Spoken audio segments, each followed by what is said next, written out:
Meus queridos, meus amados irmãos e amigos, graça e paz do nosso Senhor e Salvador Jesus Cristo. Quero falar aqui sobre um tema, abordar um assunto, em perguntar: somos todos filhos de Deus ou apenas os cristãos? A Bíblia é bem clara que todas as pessoas são criação de Deus. Em Colossenses, no capítulo 1, versículo número 16, está escrito: mas que apenas aqueles nascidos de novo são filhos de Deus. Em João, no capítulo 1, versículo 12, João 11:52, Romanos, no capítulo 8, versículo 16 e também em 1 João, no capítulo 3, versículo 1 ao 10. As Escrituras nunca chamam os que não são salvos de filho de Deus. Efésios, no capítulo 2 e o versículo número 3, nos diz o seguinte sobre nossas vidas antes de sermos salvos: entre os quais todos nós também antes andávamos nos desejos da nossa carne, fazendo a vontade da carne e dos pensamentos. E éramos, por natureza, filhos da ira, como os outros também. Ao invés de nascermos como filhos de Deus, nascemos em pecado, o qual nos separa de Deus e nos alinha com Satanás como inimigo de Deus. Em Tiago, no capítulo 4, versículo 4, está escrito. 1 João, no capítulo 3 e 8 também fala bem claro.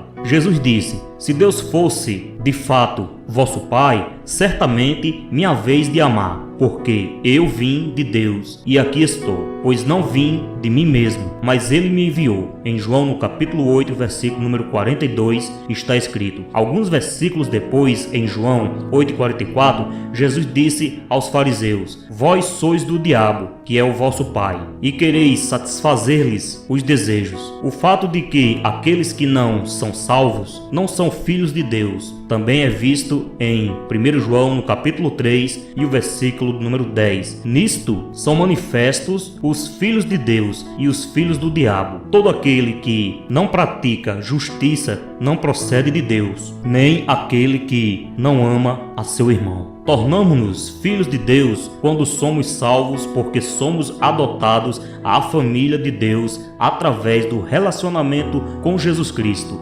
Gálatas, no capítulo 4, versículo 5 e 6. Efésios, no capítulo 1 e o versículo 5. Podemos ver isso claramente em versículos como Romanos, no capítulo 8 e o versículo número 14 ao 17. Pois todos os que são guiados pelo Espírito de Deus são filhos de Deus, porque não recebeste o espírito de escravidão para viverdes outra vez atemorizados, mas recebeste o espírito de adoção, baseados no qual chamamos Abba. Abba no original, Pai. Pai, o próprio Espírito testifica com o nosso espírito que somos filhos de Deus. Ora, se somos filhos, somos também herdeiros, herdeiros de Deus e co-herdeiros com Cristo. Se com Ele sofremos, também com Ele seremos glorificados. Aqueles que são salvos são filhos de Deus mediante a fé em Cristo Jesus. Em Gálatas, no capítulo 3 e o versículo número 26. Porque Deus nos predestinou para Ele, para a adoção de filhos, por meio de Jesus Cristo, segundo o beneplácito de sua vontade. Efésios, no capítulo 1 e o versículo de número 5. Amém, amados? Graça e paz de Cristo Jesus, nosso Senhor e Salvador.